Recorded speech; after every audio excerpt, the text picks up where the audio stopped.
cracked water bottle bends in your hand. Plastic soft, label peeling. The moment when thirst stops being simple and starts becoming something quietly dangerous, real. A thermometer left on a car dashboard shows numbers past 50 degrees, but the glass does not break.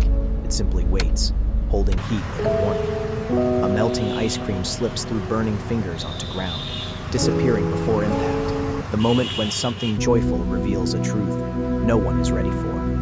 At first, nothing feels unusual, just another hot day, another bright sky, until the body begins noticing something different, something slower, something harder to escape. The last thing many remember is not flames or panic, but stillness, as heat quietly overwhelms the body, shutting it down without noise or resistance. In California, Death Valley stretches below sea level, a vast basin of salt flats and rock, where summer temperatures regularly climb above 47 degrees Celsius. Mornings here begin already extreme, often near 38 degrees, and by afternoon, the ground radiates heat upward, turning simple walking into a measured, calculated risk. Locals and workers survive by timing everything, moving at dawn or night, carrying gallons of water, understanding that hesitation under this sun can become irreversible quickly. Tourists arrive curious, stepping out briefly for photographs, unaware how fast dehydration begins, It's so how hot. sweat disappears instantly, and how Are the we body staying loses long? its ability to cool. I don't know, this glare In is intense. 1913, Death Valley recorded 56.7 degrees Celsius, the highest ever measured, a number that still stands like a permanent scar on human understanding. Thousands of kilometers away, Ethiopia's Delal looks unreal, painted in yellows, greens, and reds, a geothermal field where salt, acid, and heat merge into something almost alien. Here, average daily temperatures hover above 34 degrees year-round. Even nights offer no relief, making it one of the hottest continuously inhabited places on Earth. The Afar people pass through this landscape harvesting salt, cutting blocks by hand, working in conditions where shoes melt and metal tools grow too hot to hold. They wrap cloth around their heads, move in silence, conserve energy, because in Dalal, survival depends less on strength and more on knowing exactly when to stop. No animals live here permanently, no trees grow, and even microbes struggle, leaving behind a place where life itself seems rejected, as if Earth briefly erased possibility. In Iran's Lut Desert, the ground reaches temperatures above 70 degrees Celsius, recorded by satellites, a place so hot that even air feels secondary to the burning Earth. Unlike valleys filled with visitors, Lut remains largely empty, vast dunes and dark volcanic rock absorbing sunlight, creating surfaces that can blister skin within seconds of contact. There are no towns here, no daily routines, only scientists and occasional explorers who enter carefully, equipped with technology, knowing human limits are quickly exposed and unforgiving. Machines measure what humans cannot endure, satellites tracking heat from space, the moment when observation replaces experience, because survival here becomes nearly impossible without distance. Even shadows fail in Lut, offering little relief, and the ground itself radiates upward, surrounding the body completely, removing the last illusion that shelter might exist nearby. In the Sonoran Desert, stretching across Mexico and the United States, life appears more forgiving, cactus towering, animals adapting, an ecosystem built on balance and timing. Daytime temperatures often reach above 45 degrees, yet life continues by shifting patterns, creatures resting underground, emerging only at night when heat loosens its grip slightly. Communities here build homes designed for airflow, thick walls, shaded spaces, generations learning how to coexist with heat rather than fight it directly or aggressively. But when heat waves intensify beyond normal patterns, even these systems fail, nights stay hot, bodies cannot recover, and what once was manageable becomes suddenly dangerous. Migrants crossing this desert carry limited water, walking for hours under relentless sun, where each step forward increases risk, and turning back is no longer possible.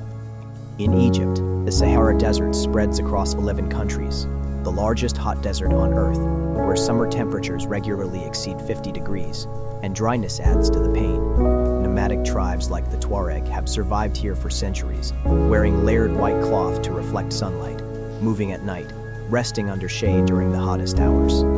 They drink minimal water, conserve every drop, and navigate by stars, moon, and wind, because in the Sahara, water is rare, and mistakes cost lives quickly. Cities like Cairo face extreme heat differently, trapping it in concrete, creating urban heat islands where nights offer little relief, and air conditioning becomes a necessity, not luxury. In 2010, Cairo recorded over 48 degrees, and dust storms combine with heat to make breathing difficult, creating conditions that overwhelm hospitals during peak summer months. In Kuwait City, temperatures routinely climb above 50 degrees, with humidity making the heat feel heavier, trapping it against skin, and making every breath feel thick and difficult. Residents avoid going outside during daytime. Schools close in summer, businesses operate at night, and entire cities adapt their schedules to survive what would kill others quickly. Air conditioning is everywhere, from cars to homes to sidewalks, creating artificial comfort, but power failures become life-threatening, leaving people trapped in buildings that heat rapidly. In 2016, Kuwait recorded 53.8 degrees, one of the highest temperatures ever measured in a populated city, marking a point where human tolerance nearly breaks. Somalia's Danone, near the equator, experiences heat combined with intense humidity, where temperatures stay above 30 degrees year-round, and nights offer almost no cooling relief. Farmers here grow crops during cooler months, harvest quickly, and store food, because when heat peaks, agriculture fails, water sources shrink, and survival becomes measured in days. People wear light clothing, drink frequently, rest under shade, and move slowly, understanding that speed under the sun can lead to exhaustion faster than anyone expects. The contrast is stark, one group insulated behind glass, another exposed entirely, yet both connected by the same rising temperatures, reshaping what survival means in real time. Hospitals see the effects quietly: heat stroke, dehydration, organ failure, not dramatic disasters, but steady increases, each case a signal of something larger unfolding. The moment when heat becomes deadly is rarely announced. It arrives gradually, disguised as fatigue, confusion, until the body crosses a line it cannot return from. Across continents, patterns repeat: longer summers, hotter days, shorter winters, records broken, not once, but again and again, until extremes begin feeling expected. Scientists describe trends, curves rising year after year, but on the ground, it is personal: a farmer losing crops, a worker collapsing, a family deciding to leave. A mother in a drying region measures water carefully each morning, knowing what remains must last the day, even as temperatures climb beyond what she remembers growing up. Children adapt faster, learning new limits early, staying indoors, avoiding afternoons, growing up in a world where heat defines behavior more than tradition ever did. The last river in one region shrinks year by year, exposing stones unseen for generations, the moment when absence becomes more visible than presence ever was. Some places will adjust, others will transform, and some may no longer support life as they once did, quietly disappearing from maps of human comfort.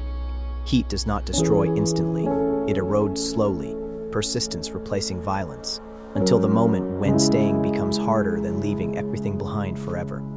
And somewhere, a cracked water bottle is passed between hands again, warm water inside, shared carefully, the simplest act of survival repeated under an unforgiving sky. If this continues, if these extremes become ordinary, if entire regions shift beyond human tolerance, what happens when there is nowhere left on Earth that feels safe?